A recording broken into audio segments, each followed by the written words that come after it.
है, आपको लाइनिंग वाले पार्ट को ऐसे अंदर से ही मार्जिन लेके स्टिच लगा देना है ऐसे। गुड मॉर्निंग एवरीवन, कैसे हैं आप सब?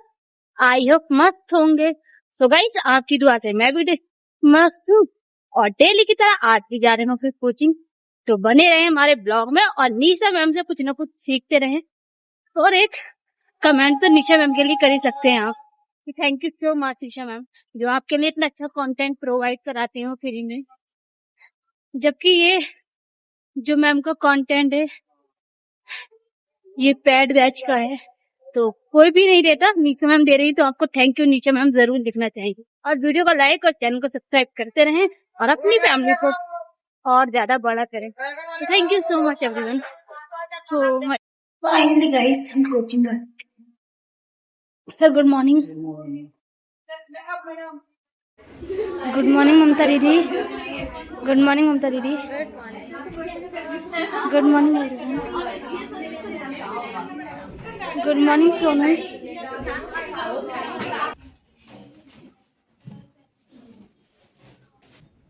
Good morning ma'am. कैसी चल रही है आप लोगों की प्रैक्टिस? चलिए आज की क्लास स्टार्ट करते हैं। पहले 2 मिनट का मेडिटेशन करेंगे, फिर उसके बाद क्लास स्टार्ट करेंगे। रेडी हैं आप सब? ओके, बैक बिल्कुल सीधी रखेंगे, एकदम स्ट्रेट। ये बॉटम्स बिल्कुल कंप्लीट होने वाला है। सिर्फ एक हमारा जो टॉपिक है वो बचा है। एक टॉपिक है पैनल प्लाजो। अब इस प्लाजो को जैसे ही कंप्लीट करेंगे वैसे ही पैनल प्लाजो वाला टॉपिक स्टार्ट हो जाएगा। बट ये ध्यान रखना है, सभी स्टूडेंट्स के लिए है कि जैसे ही बॉटम कंप्लीट होता है यहां तक आपको अपने फिनिशिंग पर काम कर लेना है। अगर आपने अपने फाउंडेशन को स्ट्रॉन्ग नहीं बनाया तो फिर आप आगे चल के अच्छा काम नहीं कर पाएंगे। टॉपिक स्टार्ट करेंगे तो आपका फिनिशिंग वाला पार्ट एकदम क्लियर हो जाना चाहिए, तभी आप वहां पे बेस्ट कर पाएंगे। और फिनिशिंग अच्छी कैसे होगी? बहुत सारे प्रैक्टिस करने से, मतलब नाड़े बनाने से। जब आपका सीधी सिलाई ही नहीं आ रहा है तो आप कुछ भी बना लेंगे, वो अच्छा ही नहीं बनेगा। तो सबसे पहले सीधी सिलाई लगाना सीखना पड़ेगा। उसके लिए नाड़ा बनाने की प्रैक्टिस करो। नाड़ा बनाना मैंने आपको क्लास में बताया है, रिकॉर्डेड वीडियो देखो, वहां पे आपको बहुत सारी चीजें मिलेंगी। बहुत सारे तरीके से मैंने आपको बताया है कि आपको नाड़ा कैसे बनाना है। जब आप कोई भी काम करते हो ना, जब आप कोई भी आउटफिट बनाते हो और आपकी पसंद का नहीं बनता, जैसे कल हम स्कर्ट प्लाजो बना रहे थे तो ऊपर का जो बेल्ट था वो फिनिशिंग नहीं आ रहा था, तो मैंने वहीं पे बेल्ट में जिप लगाना छोड़ दिया। और फिर मैंने क्लास के बाद उसको अच्छे से रेडी किया। अब आप देखो कितने अच्छे से रेडी हुआ है, क्योंकि वो सब चीजों में थोड़ा सा टाइम लगता है। ठीक है, तो हमने बेल्ट को खोला और ऊपर वाली साइड से आप बेल्ट की फिनिशिंग देखो, एंड जो हमने अंदर वाली साइड से जो लाइन फिटिंग के अकॉर्डिंग किया है, मतलब जो मेरा छोटा हो, ये बाहर वाला जो पार्ट है उसको तो हमने ऐसे ही रहने दिया, लेकिन जो लाइनिंग वाला पार्ट था इसमें बहुत सारे रिंकल बने हुए थे ना, प्लेट्स बनी हुई थी, कल देखा था आप लोगों ने। तो यहाँ पे मैंने क्या किया है, यहाँ पे प्लेट डाल दिया। देखो एक प्लेट मैंने यहाँ पे डाला है, एक प्लेट यहाँ पे डाला है और एक एक प्लेट यहाँ पे डाला है, और उसको फिर प्रेस कर दिया तो अंदर वाली साइड से भी फिनिशिंग आ गया। समझ रहे हो? ऐसे प्लेट डाला है जैसे पैंट में डालते हैं, ऐसे देख पा रहे हो? ऐसे प्लेट डाला और प्लेट का जो मार्जिन था वो पूरा अंदर कर दिया ताकि ऊपर से दिखे ही ना। ऐसे करके मैंने कपड़े को एडजस्ट किया। और जो मेरा बेल्ट है, आप देखो चारों तरफ से मेरा बेल्ट बिल्कुल फिनिशिंग से अटैच भी हो गया। अब मुझे इस बेल्ट में जिप लगाना है, तो जिप कैसे लगाएंगे? जिप लगाना है उतना पार्ट हमने यहां से कट भी कर लिया है। अब जो लाइनिंग वाला पार्ट है और लाइनिंग वाला और मेन पार्ट दोनों को एक साथ ऐसे स्टिच कर लेंगे, यहां तक स्टिच करना है। और हमारा जो अंदर वाला पार्ट है ये, इसको भी इतना ही ऐसे रेडी कर लेंगे, यहां तक स्टिच कर लेंगे। और फिर यहां से आपको जो जिप में लास्ट वाला पॉइंट आपको लेना है उस पे आप आज ध्यान देंगे, क्योंकि जब हम एक ऐसे कपड़े में जिप लगाते हैं जहां पे जॉइंट ही नहीं है, यहाँ पे है ना, किसी भी कपड़े को बीच में से कट किया और वहां पे जिप लगाना और फिर लास्ट वाला जो पॉइंट है उसको इस तरीके से रेडी करना कि पता ही नहीं चले कि यहाँ पे जॉइंट है, मतलब यहाँ तक हमने एंड पॉइंट लिया है। ये झोल भी नहीं चाहिए, कहीं पे भी कपड़े में उठाव भी नहीं चाहिए और बिल्कुल फिनिशिंग से जिप आना चाहिए। तो जब आप प्लाजो में जिप लगाएंगे उससे पहले आप किसी एक एक्स्ट्रा फैब्रिक में जिप लगा के एक बार चेक करेंगे। दूसरे के साथ ऐसे स्टिच कर लेना है। वन बूट से भी लगा सकते हो और सिंगल बूट से भी लगा सकते हो, लेकिन पहले हम स्टिच लगा लेते हैं।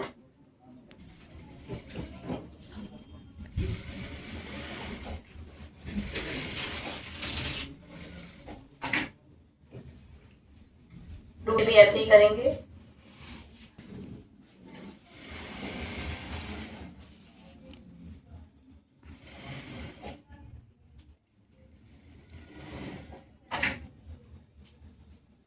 इनको भी कट कर लेंगे बराबर से।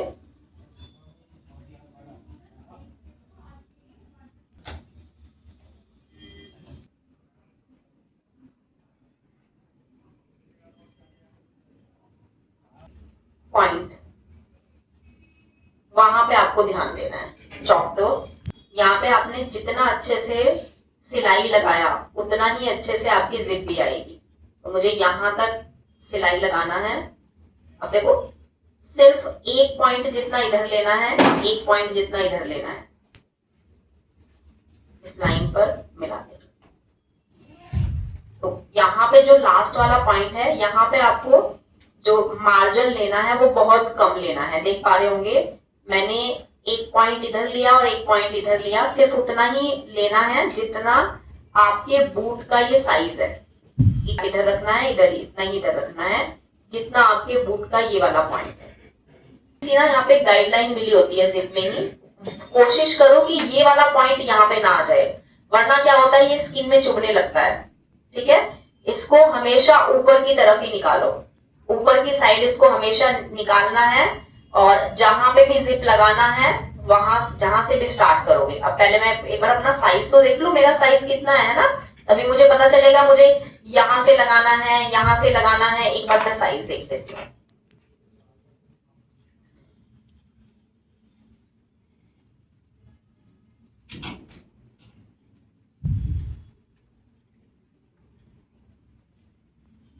ऊपर से नापना है यहाँ से।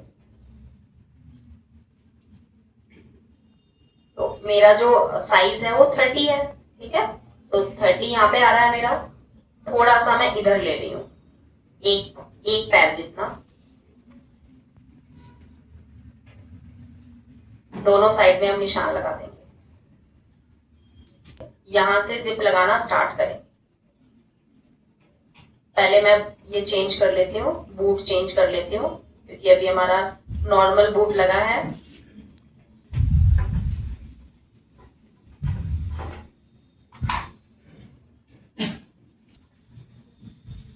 जब मैं जिप लगाती हूँ तो मेरे बूट में जो कट होता है ये मेरे लेफ्ट साइड में आता है।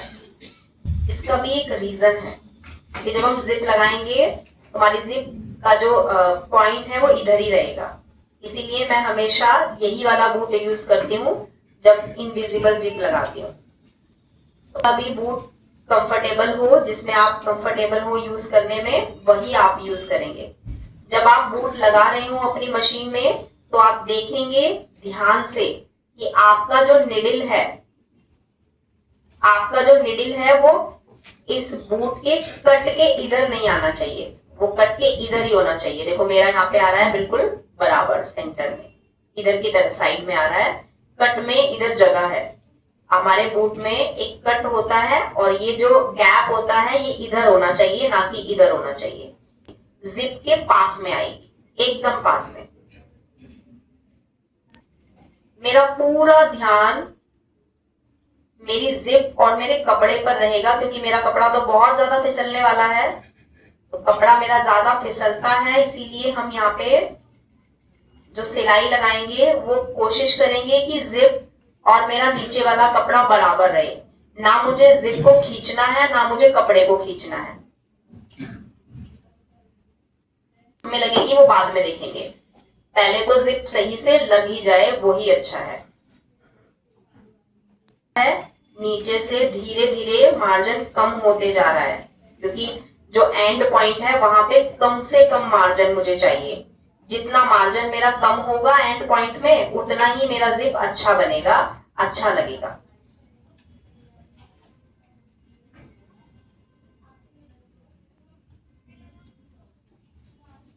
अब देखो यहां से मैंने सीधा इसको ऐसे पकड़ा, नीचे जो लाइनिंग है उसको भी सेट कर लिया है, वो भी आगे पीछे नहीं है।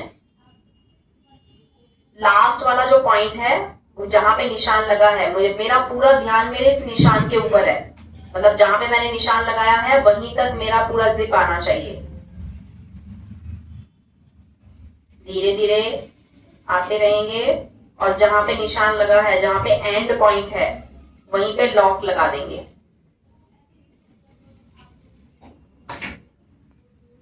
अब एक और सिलाई लगानी है। अभी तक तो सिर्फ जिप अटैच किया था, क्योंकि मेरा जो सिलाई है वो बिल्कुल पास में आया ही नहीं है। ये देखो जिप में और इसमें बहुत डिफरेंस आ रहा है।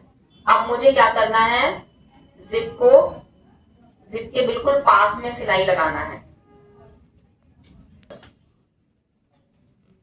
अब जिप के ऊपर वाले पार्ट को बाहर वाली साइड में ऐसे खींचना है, हल्का हल्का खींचेंगे। इससे क्या होगा, जिप के बिल्कुल पास में सिलाई आएगी।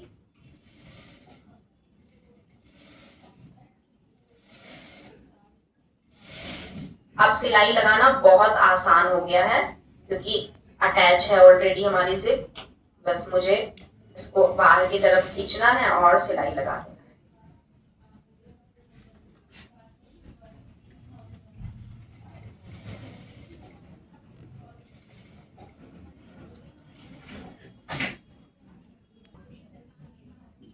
अब दूसरा साइड से लगाना है, दूसरी साइड से भी लगाओगे। देखो अब दूसरी साइड से कैसे लगाओगे, जिप ऐसे रखी है। अब ये जो ऊपर वाला पार्ट है इधर वाला, इसको मुझे इधर लेके आना है। अब ऊपर से लेके नहीं आ सकती मैं ऐसे, मैं क्या करूंगी, फिंगर को इसके नीचे से लेके आऊंगी और इधर से इस जिप को दूसरी साइड में ऐसे खींच लूंगी, ऐसे।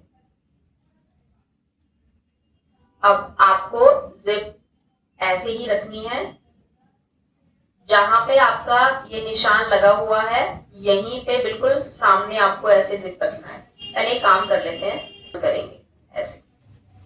और जहां तक जिप आपने अटैच किया है यहाँ पे आपको एक गाइडलाइन लेना है, यहाँ पे तो आपका जिप आगे पीछे हो जाएगा।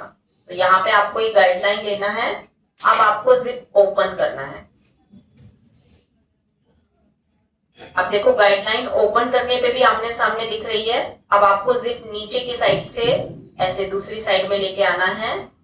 अब गाइडलाइन तो मिल ही गई है, बस अब क्या करना है, इस गाइडलाइन को इस गाइडलाइन पे मिलाना है। ये देखो अगर ये जॉइंट नहीं होता, सोचो कि आपने अंदर वाले प्लाजो को हाफ सर्कुलर में कटिंग किया होता, तो क्या करते, हाफ सर्कुलर में आपका ये वाला जॉइंट नहीं आता, फिर जैसा प्लाजो का कपड़ा था वैसा ही आप लाइनिंग का भी ले लेते, तो वहां पे ज्यादा प्रॉब्लम नहीं आती। प्रॉब्लम पे भी नहीं आएगी अगर स्टेप बाय स्टेप पूरा गाइडलाइन फॉलो करोगे। अब आपको इस पार्ट को ऐसे रखना है। कपड़ा फिसल रहा है, कोई बात नहीं, टाइम लगाओ। नीचे वाले कपड़े को ध्यान से देखो, नीचे वाला कपड़ा आपका आगे पीछे नहीं होना चाहिए। फिर उसको अच्छे से सेट करो, नीचे से ऊपर से, और फिर चेक करो।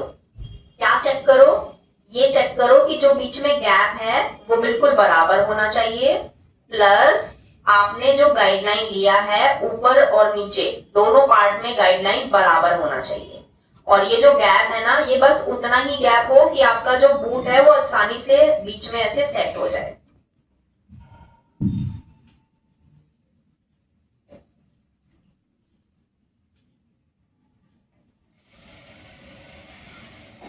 अभी एक ही सिलाई लगा रहे हैं, दूसरी बाद में लगाएंगे। अब एक और सिलाई लगाना है। देखो ये गैप देख रहे हो, इतना ही होना चाहिए। जितना कम से कम गैप रखोगे उतना ही अच्छा है।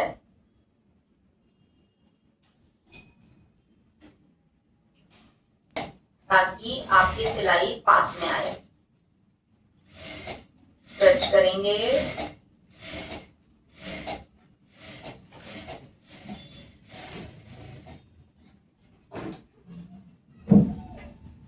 अब आपको धागे जितने भी हैं, जो भी बाहर धागे निकल रहे हैं, क्योंकि जैसे ही धागा अगर आपकी जिप में आ गया तो आपकी जिप, अच्छी जिप को भी खराब कर देगा। नीचे वाले कपड़े को तो साइड कर देंगे क्योंकि नीचे वाला कपड़ा तो ऑलरेडी ओपन है। सिर्फ जो मेन पार्ट है, मेन फैब्रिक है, उसमें कट लगाओगे। जहां तक स्टिच हुआ है वहां तक ऐसे कपड़ा काटेंगे, एंड पॉइंट तक ऐसे।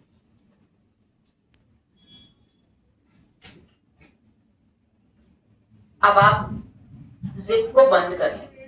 बंद कैसे करोगे? ऐसे जिप को सेट करना है, और सेट करने के बाद जो टेल है इसको पकड़ना है, और इसको पकड़ के जिप को बंद कर देना है।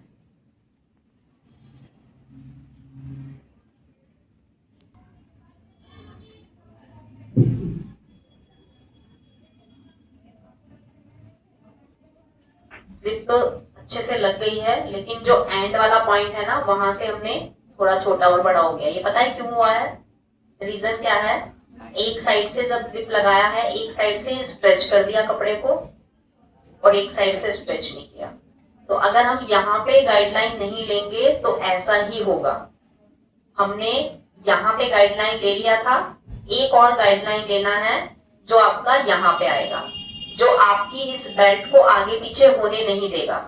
आपको पता रहेगा आपको कहाँ पे एंड करना है। यहाँ पे देख पा रहे होंगे आप, एक जिप आपकी यहाँ पे आ रही है और एक जिप में कितना ज्यादा डिफरेंस है ना? तो एक आपका जिप बड़ा है और एक छोटा है। अब दोनों में से कोई भी एक आपको खोलना पड़ेगा, या तो छोटे वाला खोलोगे या बड़े वाला, बट उससे पहले आप ये देख लोगे कि कहाँ पे हम ठीक कर सकते हैं। देखो जिप बहुत अच्छा लगा है, यहाँ पे देखो कितना प्यारा लग रहा है ना, बस यहाँ पे थोड़ा सा गड़बड़ हो गया है। तो अब हम क्या करेंगे, या तो इसको खोलेंगे। अगर मैंने इसको खोला तो कपड़े को ढीला करके और जिप को थोड़ा सा स्ट्रेच करके लगाना पड़ेगा। अगर इसको खोला तो कपड़े को खींच के लगाना पड़ेगा।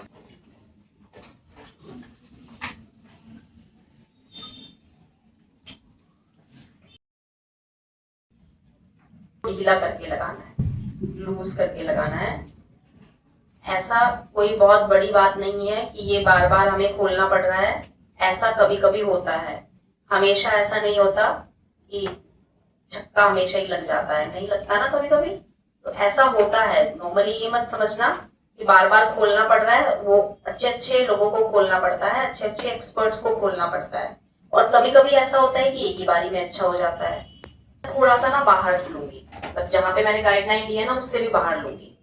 इससे मेरा क्या होगा, ये कपड़ा थोड़ा सा मुझे लूज करके लगाना है ऐसे, तभी बैठेगा सही। ये बार बार एक्स्ट्रा हो रहा है तो इसको मैंने थोड़ा सा आगे निकाल दिया, जिप को रखेंगे।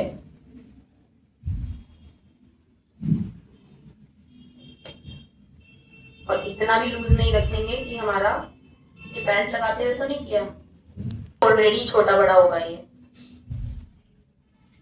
चलो कोई बात नहीं, हो भी सकता है, इंसान है, गलती हो जाती है, और हम कोशिश करेंगे कि गलती को ठीक कर ले।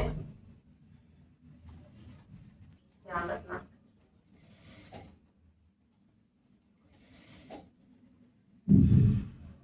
लगाना है। अब एक और सिलाई लगा देंगे। जैसे एक बार चेक कर लेती हूँ, ऐसे भी चेक कर सकते हो। अब आ गया बिल्कुल पास में, ठीक है। अब दोबारा से आपको एक सिलाई लगा देना है जो बिल्कुल पास में है।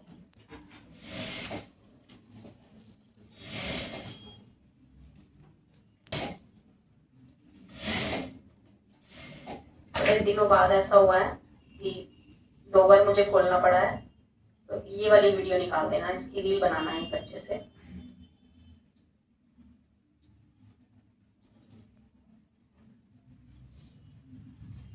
इसको पकड़ना है और अब बंद कर देना है।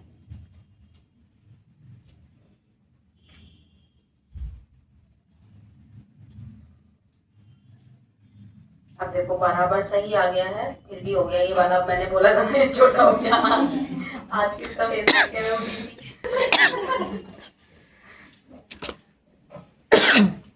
कर दिया। चलो कोई बात नहीं, अब आपको पता चल गया ना। हम इसको खोल के फिर वापस से ठीक करेंगे, कवर कर देंगे। ऐसे ही आप लोगों को करना है साइड से।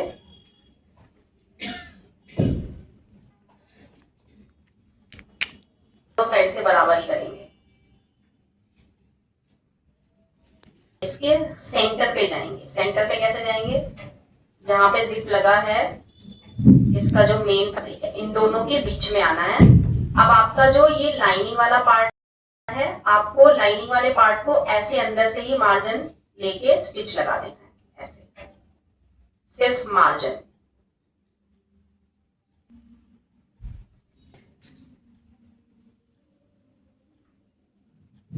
और जो हमारा नीचे वाला पार्ट है, ये जो मेन फैब्रिक है, उसमें भी यहाँ पे एक हल्का सा पॉइंट लगा हुआ है। देखो ये कट है ना यहाँ पे, इसको भी ऐसे कवर करेंगे। यहाँ तक एक ही सिलाई से पूरा कवर करना है आपको। देखो अब जो एंड वाला पॉइंट है, यहाँ पे ध्यान देना है।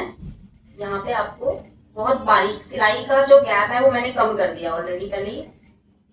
और इसको ऐसे इधर से निकाल दें।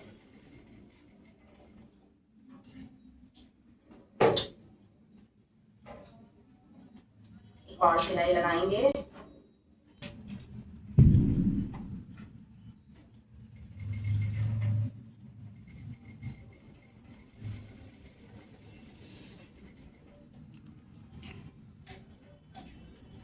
देखो ऐसे, क्योंकि जो लास्ट वाला पॉइंट है ना, उसको हल्का सा आपको स्टिच में लेना है। नहीं भी लेंगे तो भी चलेगा, बट लेकिन अब मुझे लगाना ही पड़ रहा है ये सिलाई, क्योंकि 2 बार खोल चुके हैं ना, वो धागे निकल रहे हैं, वरना मैं ये सिलाई नहीं लगाती।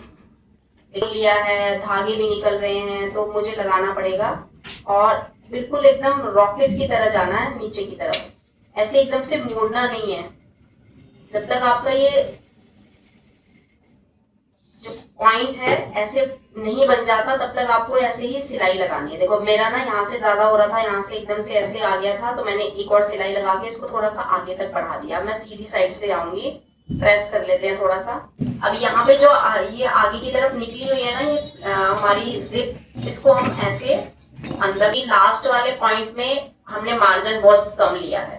तो बूट आपका जो ओवरलॉक का होता है, मशीन का बूट, वो बहुत चौड़ा होता है आगे से, तो यहाँ तक नहीं जा पाएगा। इसलिए एक अलग से पट्टी रेडी करेंगे, लाइनिंग की पट्टी तैयार कर लीजिए और इसको पूरा ऐसे कवर कर लीजिए दोनों साइड से। और ये आपकी जिप जो एक्स्ट्रा है उसको ऐसे फोल्ड कर लेंगे और फिर बस यहाँ पे ऐसे सेट कर लेंगे।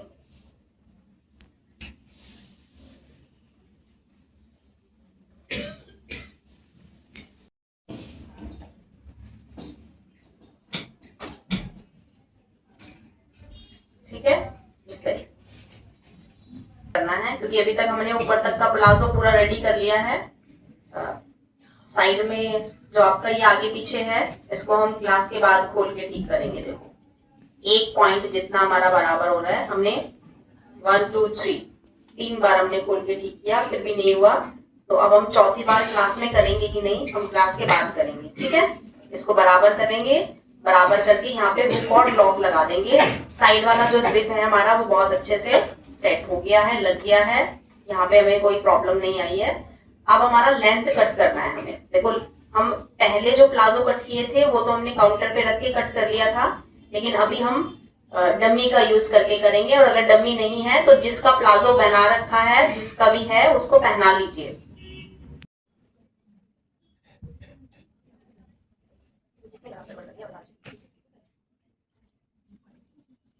देखिए बहुत सारे तरीके हैं।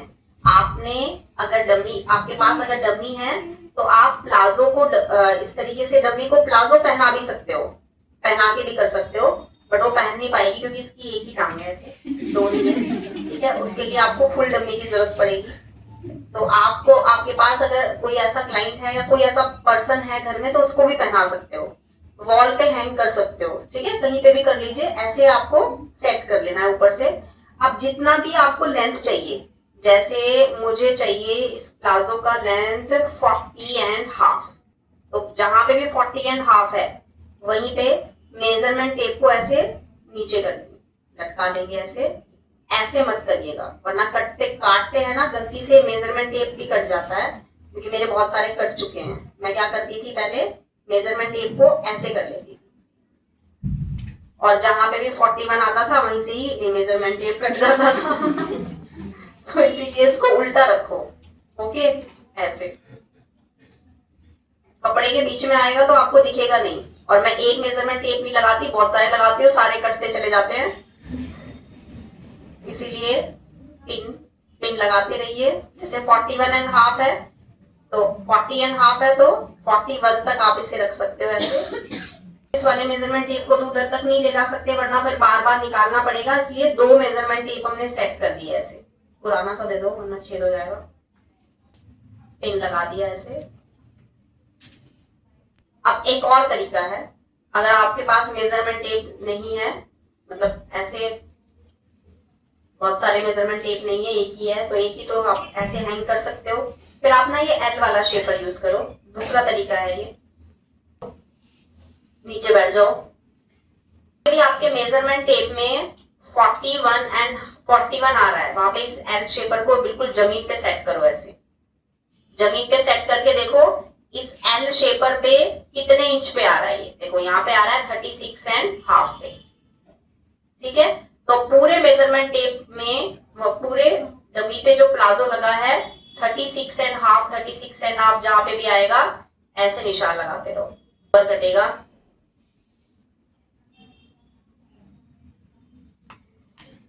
ऐसे डमी को घुमाते रहेंगे,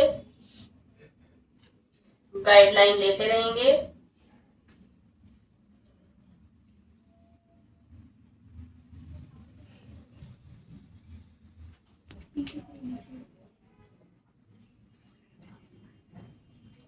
अब आपको देखो गाइडलाइन मिलते जा रहा है, लाइनिंग भी कटिंग हो जाएगी, मेन फैब्रिक भी कटिंग हो जाएगा और एकदम बराबर। इस तरीके से आप प्लाजो का लेंथ कट कर सकते हो, लहंगे का लेंथ, स्कर्ट का लेंथ, कुछ भी। अगर आपको लेंथ बिल्कुल बराबर से कटिंग करना है, एकदम बराबर होगा, प्रॉपर ज्यादा कंफर्टेबल रहेगा। इतना ऊपर नहीं हो पाएगी, नहीं है तो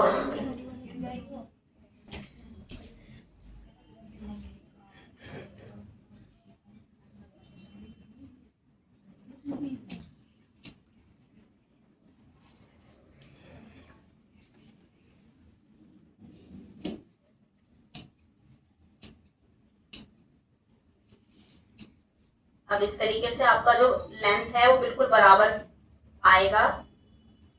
अब इसको उतारेंगे और फिर बिल्कुल वैसे ही जैसे बराबर कटिंग किया था ना पहले वाला प्लाजो, वैसे ही बिल्कुल बराबर से कटिंग करेंगे।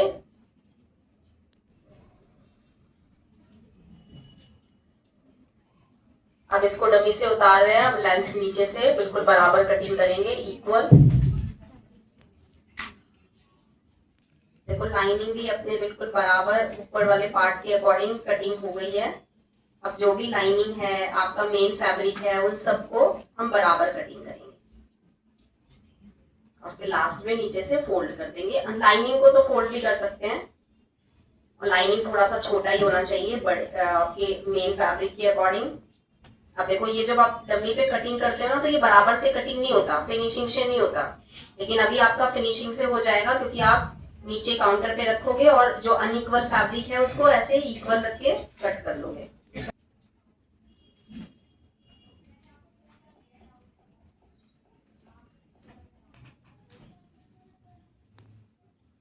रेडी करना है। अब हमारा जो नेक्स्ट टॉपिक आएगा कल, वो आएगा पैनल प्लाजो। पैनल प्लाजो के बारे में थोड़ा सा जान लेते हैं, फिर कल हम पैनल प्लाजो का कटिंग स्टिचिंग स्टार्ट कर देंगे। कपड़ा 3-3.5 मीटर है तो थोड़ा सा और नॉर्मल साइज में आएगा।